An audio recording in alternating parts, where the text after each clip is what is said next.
Hey, I wanted to talk about David Icke today, the dot connector. That's why I'm wearing a spotty top.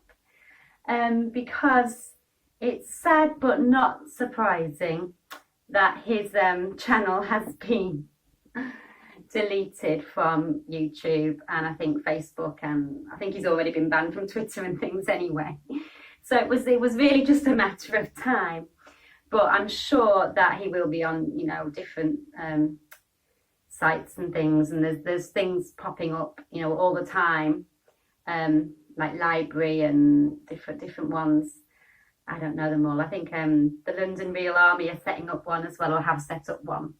So, he will still be heard on other platforms, I'm sure. And I think actually it's probably too little too late, really, to stop his kind of opinions coming out anyway. So for years, I think they didn't really mind because they just thought everyone thinks he's crazy, and they didn't need to do much about it.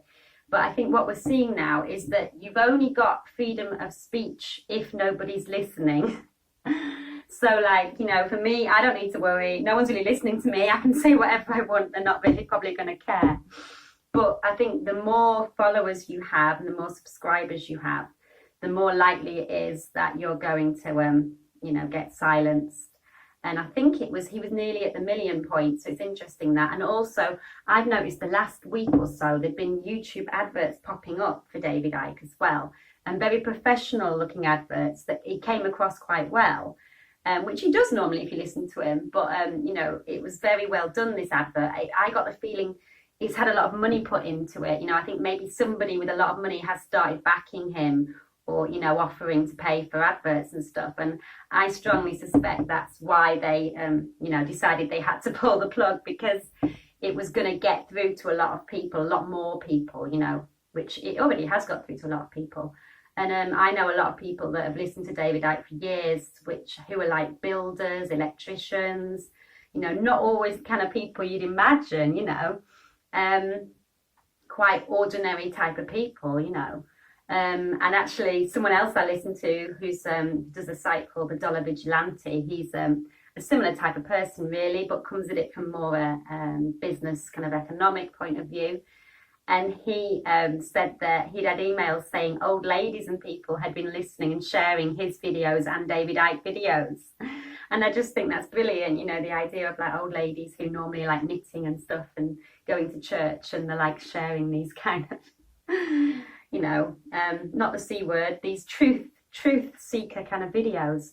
And David Icke is somebody who has dedicated his life really since football to, finding out the truth. Actually, it's quite funny because I didn't even know he was a footballer until about a month ago when I was talking to a friend about him, and she went, "Oh, didn't he used to be a footballer?" And I was like, "Don't know, did he?" And I honestly didn't even know that. I did always wonder how he got to be on that kind of famous Terry Wogan interview, and why would they even listen to him? But I had no idea that he was actually a goalkeeper for whoever Coventry until I looked it up and then thought, oh my God, he actually was. And he used to be a sports presenter, and apparently he was sacked from the BBC for saying something they didn't like. And now what he said was that the economy was destroying the environment. I mean, that is so true and so obvious, I just can't believe that that's what he said that was so controversial that got him sacked, And, it's such an obvious statement, because the capitalism, the kind of infinite growth that our economy has needed all this time, it has definitely been destroying the environment, and there's just no doubt about it. But we've still got time, I think, to reverse it and to get some of our natural habitat back. But we need to really, focus on that. So that's why, even though the economy is crashing and there's going to be horrible effects from that, I do think it is a needed thing, and that people do need to simplify their lives and get back to basics, as I've said many times.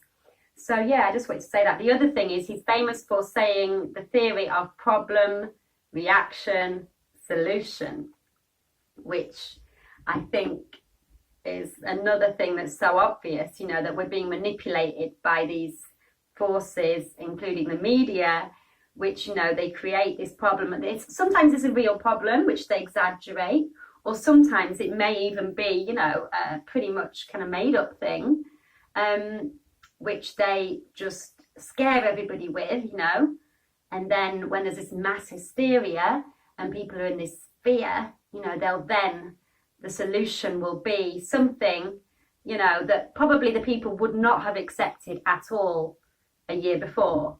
But, like we saw after 9/11, all the wars in Afghanistan and all the wars in the Middle East, people thought, oh, well, they're needed because of the terrorist threats, Whereas the reality may well be really that it was all about oil and power, as it nearly always is, So follow the money, and that's what David Icke's always tried to do. He follows the money and connects the dots, and he tries to find the truth.